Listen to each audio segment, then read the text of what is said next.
लाडक्या बहिणीसाठी एकदम धक्कादायक बातमी. आता ज्या महिला मोठी बातमी आलेली आहे, त्या लाडक्या बहिणींचे पैसे आता दंडासहित वसूल केले जाणार आहे.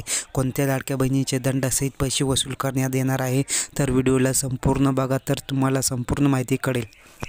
तर पाहू शकता, कुटुंबातील वार्षिक उत्पन्न 2.5 लाखापेक्षा कमी आहे अशा कुटुंबांना, महिलांना आर्थिक मदत व्हावी या उद्देशाने लाडकी बहीण योजना सुरू करण्यात आलेली आहे. आणि त्या योजनेमध्ये आतापर्यंत महिलांच्या खात्यामध्ये हे 6 हप्ते सुद्धा टाकण्यात आलेले आहे. या योजनेअंतर्गत लाभार्थी महिलांच्या खात्यामध्ये 6 हप्ते जमा झालेले आहे. दर महिन्याला महिलांच्या बँक खात्यामध्ये 1,500 रुपये जमा करण्यात येतात. सरकारचं पुन्हा आलं तर आम्ही महिलांना 2,100 रुपये जमा करू अशी घोषणा महायुती सरकारकडून देण्यात आलेली होती, परंतु त्यांचे सरकारसुद्धा आलेलं आहे आणि या घोषणेचं ते आता काय करणार आहे याविषयी सर्वांचे महिलांचे लक्ष लागलेले आहे. आता पुन्हा एकदा राज्यात महायुतीचं सरकार आलेलं आहे, त्यामुळे 2,100 रुपये कधीपासून जमा होणार याकडे संपूर्ण महाराष्ट्राचे लक्ष त्यांच्याकडे लागलेले आहे.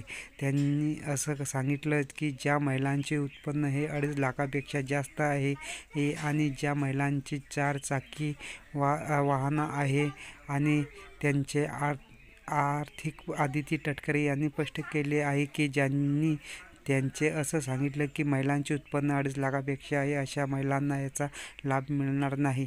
ज्या महिलांचे आधार कार्डला वेगळे नाव आणि बँकेच्या खात्याला वेगळं नाव आहे अशा महिलांना तक्रार आली तर त्यांच्या अर्जाची पुन्हा पडताळणी करण्यात येणार आहे. मात्र JRमध्ये कोणतेही बदल करण्यात आलेला नाही. परंतु आज राष्ट्रवादी नेते छगन भुजबळ यांनी असं स्पष्ट केले आहे की लाडकी बहीण योजनेवर दिलेल्या प्रक्रियेनंतर ज्या महिला या योजनेच्या लाभार्थी पात्र नाही अशा महिलांना दंडासहित पैसे वसूल केले जाईल. गरिबांना या योजनेचा लाभ झाला पाहिजे, या योजनेचा उद्देश आहे. मात्र हेही खरं आहे, या योजनेचा काही नियम आहे. यामध्ये एका घरात 2 महिलांचे पैसे देता येत नाहीत. मोटार गाडी असेल तर त्यांना पैसे देता येणार नाही.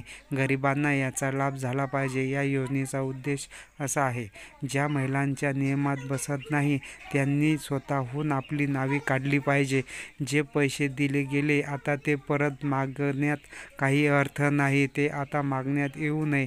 यापुढे लोकांना सांगावं की नियमात नाही त्यांनी स्वतःहून नावे काढून घ्यावी.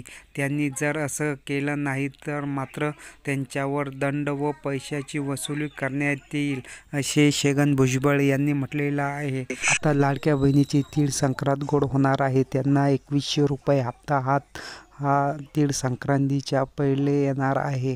म्हणजेच की आता लाडकी बहीण योजनेची तीळ संक्रांत गोड होणार आहे. जर तुम्हाला याविषयी काही प्रक्रिया नोंदवायची असेल तर कमेंटद्वारे जरूर कळवा आणि व्हिडिओला लाईक आणि चॅनलला सबस्क्राईब करायला विसरू नका.